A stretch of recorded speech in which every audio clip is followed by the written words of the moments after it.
do that. Hello, I'm Jenny Walk. I'm from Elephant in the Room Consulting. I'm here in sunny Brisbane, and I'm so excited to be here with Kylie Mowbray Allen, my digital BFF, which is an appropriate conversation today, isn't it, Kylie? Because we're talking digital marketing. Tell us a bit about where you're from. It sure is. I'm from Hello Media, and we're a digital agency that helps businesses and entrepreneurs get visible online and make it manageable, not overwhelming with all the things to do. I've been thinking about the way that you describe yourself about what in terms of what you do, and it's so funny because digital marketing is such a massive thing, isn't it? It's like, to me, digital marketing itself is like the Encyclopedia Britannica. You know, when the guy would come to the front door and be like, do you want all of this, or do you just want the animal books, or do you just want the astronomy books, or do you want all of it? And it's so, there's so much to it and so much depth and so many ways that you can slice and dice the information, that you can see why people get a little bit like about digital marketing, but you make it so simple. And that's what I mean, in the last 18 months when we've spoken, you make it so simple, and you have that kind of ability to say, hey, it's okay, let's build this website, let's do this thing, and people just resonate. And I love it. So this is going to be such a fun conversation today for me. Thanks, Jenny. So our topic of the day is, how can we use digital marketing to grow? And I'd like to ask you the question, in your business, Jenny, how do you use digital marketing? Probably not as good as I should. I just have to put the caveat, I have the expert in the room, right? So for me, I use digital marketing predominantly to get visible and to help people recognize and to learn a little bit about me. So I use it in a number of ways. My website, which we're just doing a revamp on. We obviously the social media engagement. I also use it for things like email marketing, as well as lead generation and call to actions. But then I have a question. For me, Zoom is part of digital marketing. When I run a webinar online, to me, that's part of my promotion, my marketing program. So I call that digital marketing. Do you include that in your digital marketing plans? So yes, because digital marketing in a little nutshell is about how you're seen online, or how your business is seen online, or your brand is seen online. So it's all the things. It's your SEO, it's your blogs, it's your Google My Business, it's your Instagram, your Facebook, your LinkedIn, your TikTok. It's all those things. It's also your you and I showing up here right now. That's part of our digital marketing strategy, which is getting visible, sharing and giving so people can grow more, etc. So yeah, it's all part of the thing. And I think that's part of the problem, is that it's such a broad topic and it gets incredibly confusing.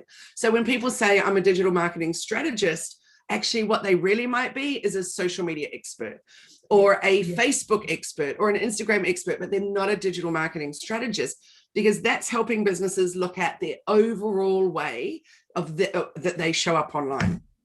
So I think that's the most important thing, is clarity around what even is it. I love that. I just changed my webpage. If you haven't seen my webpage for a while, I've just changed my webpage, and literally the front page now says clarity is the answer to everything. Yeah, it's literally what it says on the front page of my website now, because it's so important. But what I loved about what you said then is, to me, when I think about strategist, I think about that person who looks at the big picture, who sees it all, but doesn't necessarily know how to actually action and take and do all the little steps. They may know the moving parts, they may know how to do that, but they may not actually know how to drive the bus or change the tire, or those little details. And so what I love, again, we talk, and I feel like it's kind of the Love Kylie show, which I love today because we've spent so much time talking about business, but you do both. You help people understand the importance of the strategy that we go to, what you need to do, and that big picture. But then you can also get down the weeds when someone says, how do I post on Instagram, and how do I make this Canva thing work, and what is in video? Like, that's what I love, is that breadth. And I think we often miss that, don't we, with digital marketing, is that it's not just about the doing, it's the conversation around the what and the why you do it, and that strategy piece that really opens the door to us. Absolutely. So on the whole, you know how, excuse me, pretty much you will know in your business when people come to you, they're going to have one of 3 or one of 5 problems, because that's your realm. It's exactly the same with me. I know that there's going to be one of 5 things that they're really, really struggling with. Sometimes it's all 5 things, but on the whole, it's very rare that someone would surprise me with something completely that I haven't heard of as a problem before. Yeah. And one of the biggest ones is overwhelm and feeling like sometimes it's that they don't know how to do it, or they don't want to do it, or it's just way too much. Whichever one of those, it all comes under the overwhelm banner. So I feel like my job is to reduce their overwhelm, show them a really clear path and a strategy to follow, for example. So we'll create a strategy together, then we'll work out a timeline of when they can do it. Because if I said to you right now, okay, you need to do 7 posts a week on Instagram that need to be different to your 7 posts a week on Facebook. You need to be in groups every single day, getting yourself visible. You also need to, and that's just your social media, let alone all the, and plus you need to spend 10 minutes a day minimum engaging on as your accounts, et cetera, et cetera. Like that alone, without even talking about newsletters and all the other things and updates on your website. And yeah, totally. Of course, everyone's just like, no. So what we do is we just pull it all back and we go, what's the first thing we need to do? We need to look at your branding.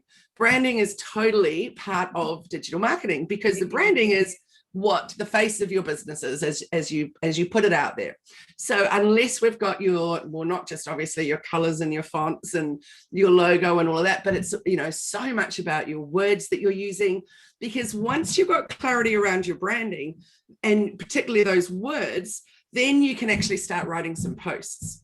Yeah. And then we'll think about where will we be putting them, where, and not so much what do you like? Do you like being on Instagram? The point is, where is your audience? Where are your dream clients or customers? Are they on those platforms? So that's the main thing, is that peeling it right back and starting again, even if they're a business that's been going for 10 or 20 years, peeling it back, starting again and going, this is our best way forward, and then creating a strategy through that. Like, it's amazing how many people will say to me, don't want to do emails. I don't like getting them. And so I'm not going to send them out. And yet, boom, we organize a little newsletter, have a beautiful template for it, so it makes it easier for them going forward. And wow, just got sales overnight. Couldn't believe it. And I was doing that with a client many years ago who said, look, we don't do digital, they'd been in business for many, many years. And they hadn't sent a newsletter out to their customers for over sort of 3 or 4 years. And we just, I don't have the kind of, I'm good with the words, as you know, we talk about the words. So we created an email for them. And it was only a small amount, but we got something like, I think, $800 in sales, and it's a small consumable product. And so, but we got $800 in sales in the first week of sending out that email. And so it was that, and I know that's only a small amount, but when you go, well, you haven't sent anything, that's $800 that's waiting for you to buy. That's waiting for someone to spend because you weren't in front of them, isn't it? And that's, so how does digital marketing actually, what's the value of getting in front of people? I guess that's what I want to know, because a lot of people go, oh, it's okay, word of mouth, referral, that's my favorite strategy. I don't need to do this visibility thing.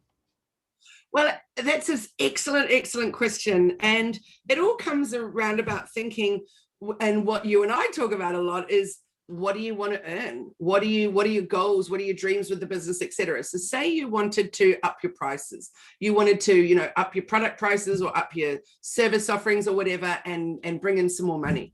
So you would have a little look at, what, firstly, of course, all those questions around what do I think I'm worth? What are people prepared to pay? All that kind of stuff. Yeah. But then we've got to look at, where are you getting visible? Because you might have the most extraordinary degrees, 2 masters and a PhD and experience doing this and blah, blah, that. But if people don't know you exist, then no one's going to be prepared to pay the money, are they? So it's not even just about the money. It's all about, in which direction do you want to grow, and, all that kind of stuff. You can't get customers unless people know about you. You can't get clients to work with you unless they know about you. So the more that you can find a way that sits well with you, that resonates with you. For example, I'm not going to do 20 Instagram lives a day, even though that's a great strategy to grow quickly and get people to know you. It doesn't sit right with me, so I'm not going to do it. So for me, it's about finding the ways that works for the client, pushing them a little out of their comfort zone, but not making it so uncomfortable that they're just not going to do it. And then, well, as soon as they can start getting more visible, then they're going to be able to realize, well, I'm getting a bit more well known in my area. I'm being able to show my expertise. Therefore, I can charge that bit more, or I can, get fully booked, or whatever it is that they're trying to do. Yeah, I love that. And I think it's because often we forget that connection. And what I loved in you, and I think this is why we talk about why we're friends, is that idea that it's actually about a strategy that suits them. Because of course, if your clients don't want to do it, they might do it for a week, they might do it for 2 weeks, they may even do it for a month. But as soon as you step away from working with them, they won't do it because it doesn't resonate with them and it doesn't align with whether it's their business structure or the values or the way they want to work. So having a digital marketing program that allows you to actually connect and show you is so important. So tell me how digital marketing helps our business grow. I know a lot of people ask this question, but I'm really interested in what those key things are, that why it helps us grow, not just from the visibility section, but how else can we actually use digital marketing to our best effect? Let's just use one part of it as an example. We'll use email marketing. So for starters, one email address is worth more than 100 followers on Instagram, really, because it's going to sit there in that inbox and not be deleted, as opposed to social media.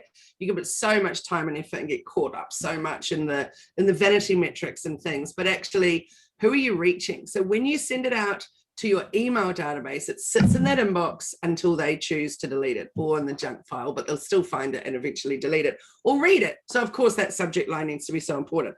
But how that's going to grow is how that's going to help you grow your business is that if you think about how hard it is to get a client or get a customer, it'll be a lot of marketing that goes on to get them to book that discovery call or get on your website and buy that product, for example.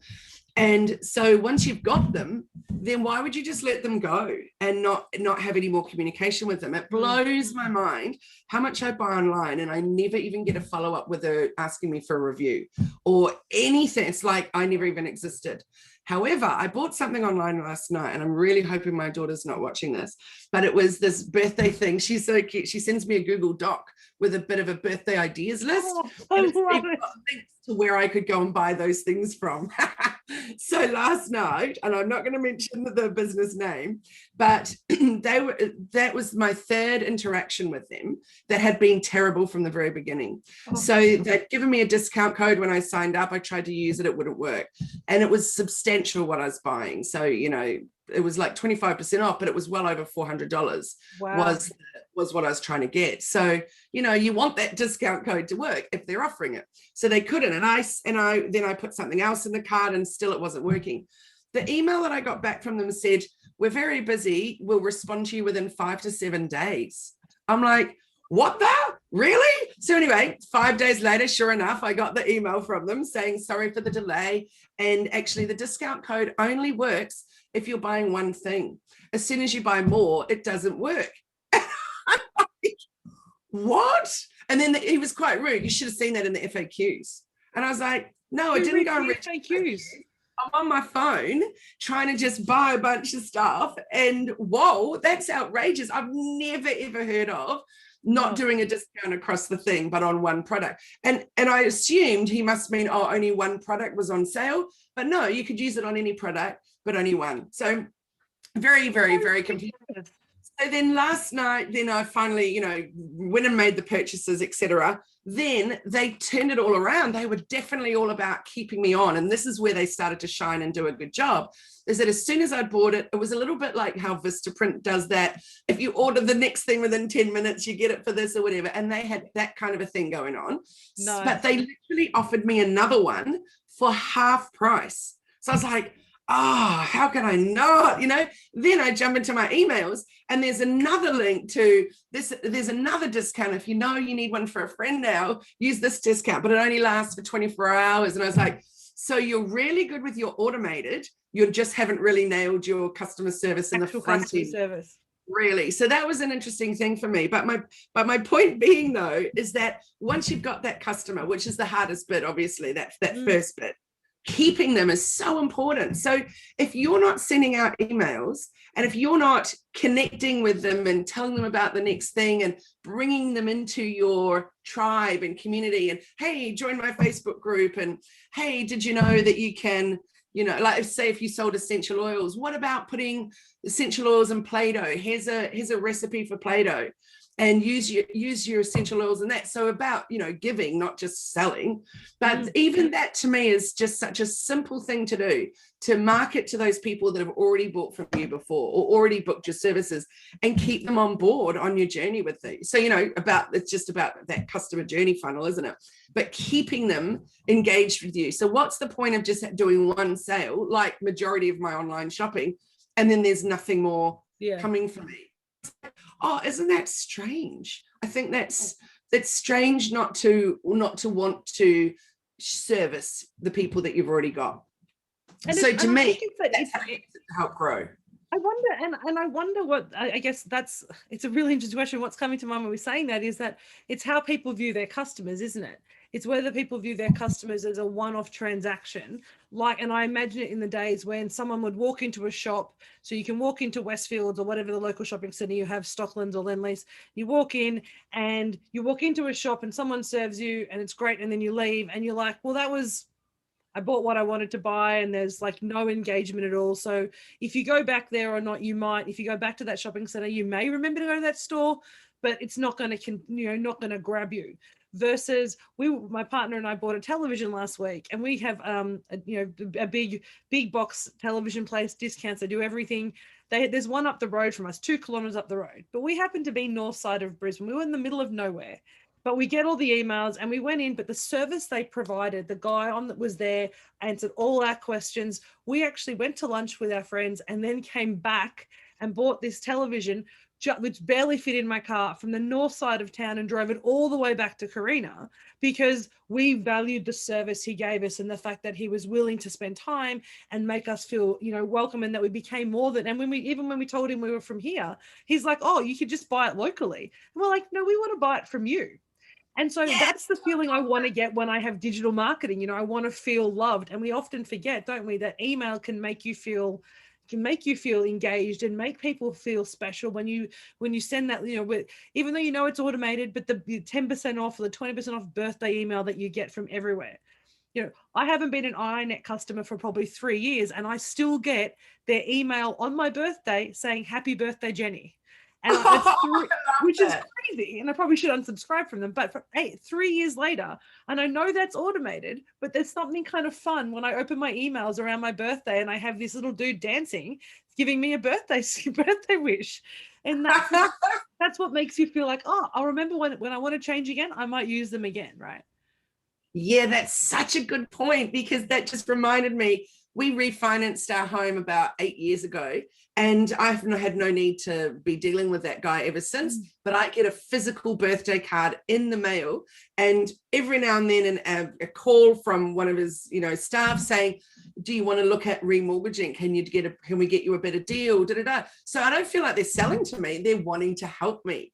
And they're just constant little bit of contact. So when that comes up and I think, oh, okay, let's have a chat about, refinancing again or something, then I'm going to go straight to him, because he's front of mind, because he's kept me in his arms embrace in a way, and so even though it's not been through a Facebook group or anything, but it's been reaching out in regular emails, regular newsletters. Like, he'll do newsletters that are just giving value. So let's talk about, interest rate increases. Let's talk about what's going on with the property market, blah, blah, blah. Yeah. So it's very intriguing watching how he has dealt with that. And I don't even know what social media has, because I'm not following it or anything, but what he's doing in the other area, and which is a prime example of why you can't just rely on your social media and the updates that you're doing on that, because it could be like me and not even following him, but what I'm getting in the other form is great. And every now and then I'll go through to his website because there was something interesting there that led to a blog post. So remembering that it's not just about social media, it's your entire strategy overall. Like, for example, updating your website. How much traffic you're going to notice now, Jenny, that you're doing an overhaul of the website. So Google's like, yay, fresh content, that's wonderful. And so they really help you in that journey, and to, getting closer to number one and getting more traffic there because of the fresh content. And I think that's the piece that we forget. It's that fresh content. It's the connection. It's the, hey, hello, how's your day been? And I always like to think of, and I think the way that I love digital marketing and how it can help us make things, automates us. It allows us to do things more efficiently. But when we're doing, and I know a lot of people that I speak to go, oh, digital marketing, it feels very cold and arm's length and not, and not about me. But what people forget is that we spend a lot of time thinking about what we're going to put into that digital marketing piece. There is an intention to share. There's an intention to add value. So that shows up in what we're reading. And I think when we look at digital marketing, when you've talked about this before with social media, what are you trying to get? What is the engagement you're trying to get through your social media? The same questions apply to digital marketing, don't they, with regards to website, particularly email, mail outs, and any other digital form that you engage with. Absolutely. So the why are you doing it? The how, the who, all those things. Who are you sending it to? Why are you doing it? How are you going to do it? So basically exactly what I learned at journalism school, the 5 W's and the H. I'm having a momentary lapse. But if you cover those and put that out, so it's not necessarily in your post, but thinking about who is it that I'm writing for? Who is it that I want to come into my fold? Why am I doing this? When will I do it? When will I post? Will it be at a time that suits me? Or will I actually look at my insights and then schedule some posts so that they go out at optimum times, for example? Yeah, definitely. Yeah. And I think, and when we look at the strategy and what's so interesting, particularly with things like Clubhouse, I had a really interesting, I know we've talked about Clubhouse as a digital marketing, because it's now forming part of many people's digital marketing strategies. And I've had lots of conversations this week with people about how they feel about Clubhouse. For me, I feel like a lot of it is a very large infomercial. And so sometimes when I'm on the call, I'm like, yeah, this is interesting and I'm loving it, but I'm just waiting for them to do like the soft sales pitch towards the end, because I can see that's what's coming through the conversation, versus some of the other rooms that I've been listening to, which are really just, hey, we're here to chat. Let's talk. Other people come in and there's this really community and conversation piece. But now looking at, if there's one piece of digital marketing strategy that people haven't got, what's the most important one other than social media that you think people should be focusing on in the next couple of months for their business to help it grow? Freshening up their site. So if you think about it, and I think of it like a sunshine. So the middle part of the sunshine is your website. And then all those beautiful rays that come out are all the other parts of your digital marketing. So everything you do, from email marketing to social media, etc., it all is aiming to drive traffic to your website. But when they get there, they're just going to bounce off if it's not actually giving them what they need immediately, or it's confusing or any of that. So what we want to do when we get them to the website is then convert them. So, and I don't mean in a religious sense, for example, but, getting them to buy or book or, whatever it is that we're wanting them to do, or learn more, etc. So if they come to the site, if you're constantly looking at your site and refreshing it and looking at it with fresh eyes, getting other people to do an audit of it. I always recommend people to do an audit using Loom, for example. So Loom's this free software that you can record your screen and you talking about it. So much easier than writing it out, saying, oh, well, I think on this page here, there's a few words that didn't make sense. Way easier if you just Loom video it. And you can ask, it literally can take you just 5 minutes. So if you ask a bunch of friends, can you take a little look at my website and be harsh, be constructive. And then if you can just once a week spend a little bit of time zhushing it up, putting in some new content, putting in a blog. And as you know, from a blog, you've got many, many social media posts and something for your newsletter.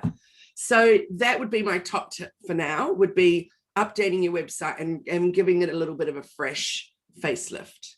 And that's so important, because so often you see websites that have been the same website for so long and they spend so much time worrying about what information they want to put on it. And I know I've done this with clients, talking to them about content on their website, when they say, I want to include this. And I'm like, but who cares? Like, I don't care. And I'm a potential client. And if I don't care, why do you think you need to tell me? So having that refresh and constantly looking at it. And I love that tip about getting, a number of friends to have a look at it and do that 5-minute Loom to give you that really honest feedback. Such a great opportunity to actually connect with people also, isn't it? To say, yes, hey, I know you're in my fold and I trust you. Have a look at what I do on my website. So in actual fact, it's a really nice strategy to get people to move into the website and engage with you that way as well. Absolutely. And then once you've got them there, of course, we can be collecting their email addresses. We can be offering them a lead magnet so that we can get it, or we can offer them a discount or whatever we want to get those email addresses, because then you can be targeting them in your email content. Yeah. So it's all part of, I was going to say strategy again, but it's all part of this beautiful thing that's all interlinked and interwoven, but it's all coming to the site. So unless the site's ready for them, then the site's not going to perform. So there's no point spending money on Google ads or Facebook ads or whatever if the things you're trying to get them to do, when they get there, they go, it's too confusing, I don't know what's going on here, and off I go. Like, honestly, I would not have persevered with that website, you know, with the thing for my daughter, had I not known that she just so desperately wanted it. Now you've bought more than you wanted, and you have a discount code to buy a third one when you need it. Well, just secretly, I bought one for me and one for Richard also, so that we can be the whole matching family. So it shows you how digital marketing and the strategies work, particularly on people who are ready to buy. That's beautiful. I was so annoyed with myself because that disappointed me so much with their terrible customer service. But I was like, oh. But I want the product. I love it. So Kylie, you do a lot of workshops with clients, with customers and clients, to show them how to use their digital marketing. And you've got some stuff coming up next week, haven't you? Yeah, that's a great one. So it's a 3-day masterclass of grow your own website. So it doesn't matter if you've already got one, because it's a great chance to overhaul it. So we go through everything from keyword research to how you'd weave the keywords through your content, to then actually building the site. And then we move into how to drive traffic to your site. And then the final section is all about how to convert that traffic. And it's not 3 days in a row, so it goes over a number of weeks. So it's, you know, bits here and there. So you've got time to work on it in between times. But what's interesting, Jenny, as you know, I'm doing the complete restructure of the business. So this is the last, there's 3 more masterclasses, that one and 2 others, that are the last where they're open to the public. And after that, it's only open to clients. So yeah, that's very exciting. And so we're nearly fully booked. We only have 6 people in. I think we've got 1 spot left. So yeah, so that's starting next Wednesday. And I love it. I really love watching you start with this and then you end up with these beautiful sunflowers.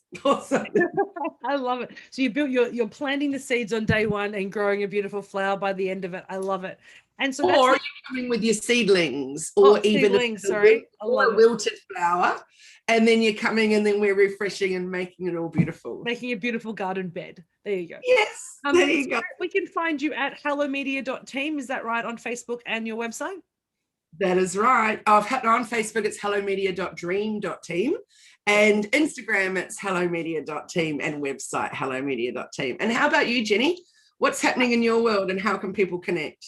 So for me, we have two core programs. We have our flagship Business Owners Mastermind, where we focus on all the structure and strategy and getting clarity around how to run the business and get all the foundations for the business, as well as our individual coaching sessions around content, as well as business structure, essentially on a weekly accountability calls or fortnightly accountability calls. But you can find me at Elephant in the Room AU, so at Elephant in the Room AU on Instagram and Facebook, and the website EITRconsulting.com, but always find me through Facebook. Easy to find me, see my posts, see what we're doing, and connect with our communities, because we both have some beautiful communities that all of us want to share, learn, and build this kind of business thing that we're doing, going on this adventure together that we've been on. So yeah, connect with us on that. Yay, I totally look forward to that, Jenny. And in terms of our topic for next week, I would love it if we did one of your topics from the from our retreat that we did. And if you've got ideas, that's cool. But I was wondering, what about that whole onboarding process? Happy. Let's talk about onboarding clients. I love it. Happy to do that. Sounds awesome. Yay. Yep. Okay. Well, I look forward. Done. Yeah. I look forward to seeing you next week. I look forward to seeing you. Yay. Have a wonderful day and a wonderful weekend. Thanks. And make sure everyone, you've got one more spot. Get onto Kylie's build your own website or grow your own website, because it's definitely a good way to kickstart your business for this next quarter. Yay. Thanks, Jenny. Have a great day and a great weekend. Bye, everyone. Bye.